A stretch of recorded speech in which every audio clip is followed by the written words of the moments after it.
Hello friends, সেদিনকার বিকেলবেলা ওই 4টে থেকে 4:30 বাজে। তখন আমি আর মা একাই দুজনে মিলেই চলে গেছিলাম সি বিচে। আমাদের সানসেট দেখার ভীষণ ইচ্ছে ছিল, তো আমরা দুজনেই চলে গেছিলাম। আর এই ভিডিওটা মাই করে দিয়েছে, আমি শিখিয়ে দিয়েছি মাকে। মা বাই দা ওয়ে খুব ভালোই ভিডিওটা করেছে, বেশ ভাল লাগছিল। আর মা তো পায়ে একটু জলে পা ভেজাতেই চেয়েছিল। আমরা দুজনেই চলে গেছিলাম সানসেট দেখার জন্য, খুব মজা করছিলাম। তারপরে মাকে বললাম, মা তুমি হাঁটো জলে, আমি তোমায় ভিডিও করে দিই। তো খুব ভাল লাগছিল। তারপরে সানসেটটা দেখতে দেখতে মাকে বললাম, তুমি এরকম সানের অপোজিটে থাকো, আমি তোমাকে ভিডিও করে দিচ্ছি। তো খুব মজা করেছি, খুব ভালো লেগেছে, বিশ্বাস করো, অপূর্ব লেগেছে। আমি আর মা হাত ধরে হাঁটছি এখন বিকেলবেলায়। উফ, এই মোমেন্টটা দারুণ।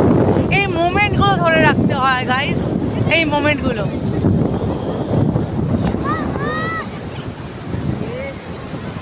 অপর মা কেমন লাগছে? দুর্দান্ত। এই ফিলিংস যে দেখেছে সে কোনোদিন বুঝতে পারবে না।